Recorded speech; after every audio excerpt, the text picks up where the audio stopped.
In the second part of section 2.5, you are going to convert word problems to linear inequalities. So let's start out with this word problem. We have write an inequality to represent the following word problems.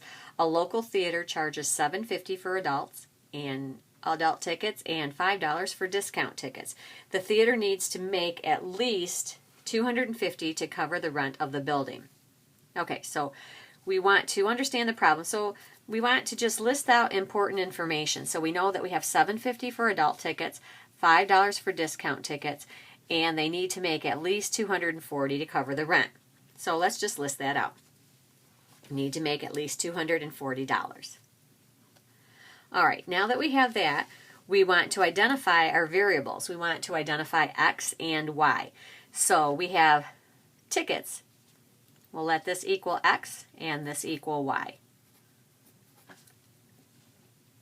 So we'll say X equals the adult tickets, Y equals the discount tickets. And then we want to translate the problem into an inequality. So we know that we don't know how many tickets we have, so we're going to say the number of adult tickets and the number of discount tickets. We don't know how many of each we have, but we know that they're $7.50 a piece for the adults. So we'd say $7.50X and then 5Y.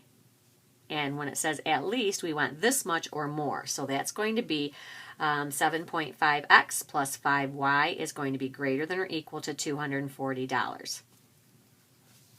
Okay, now, using the problem above, we want to answer the question. If 20 discount tickets, now let's look back up here, and we said the discount tickets were Y. So if 20 discount tickets are sold, how many adult tickets must be sold? So we're going to use our inequality right here. And the discount tickets are Y again, so we're going to put the 20 in for the Y. So we'll rewrite this. 7.5X plus 5 times 20 is greater than or equal to 240. And that'll let us know how many adult tickets must be sold.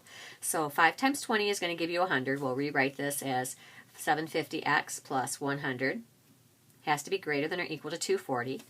We'll move the 100 over the other side, so we'll subtract 100 from each side, which will leave us with 750X is greater than or equal to 140. And then if we divide both sides by 750, it's going to leave us with X is greater than or equal to 18.6. And this is going to be repeating. Now, we can't sell 18.6 tickets, so we have to take that up to X is greater than or equal to 19.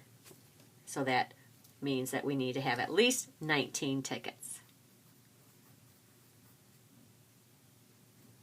Or at least 19 adult tickets, because that's what X is. Okay, now look down below. We want to represent solutions with graphs. So the question is, if 10 adult tickets are sold, and we already said that the adult tickets were X, and 45 discount tickets are sold, so this is going to be Y, we want to know if the theater will make a profit.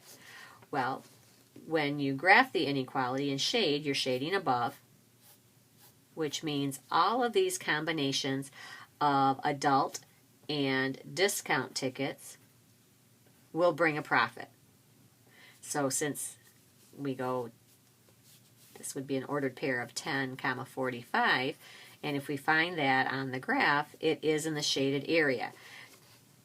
So it would be, the theater would make a profit because this point is in the shaded area. And the shaded area represents all of the combinations of adult tickets and discount tickets that will yield a profit.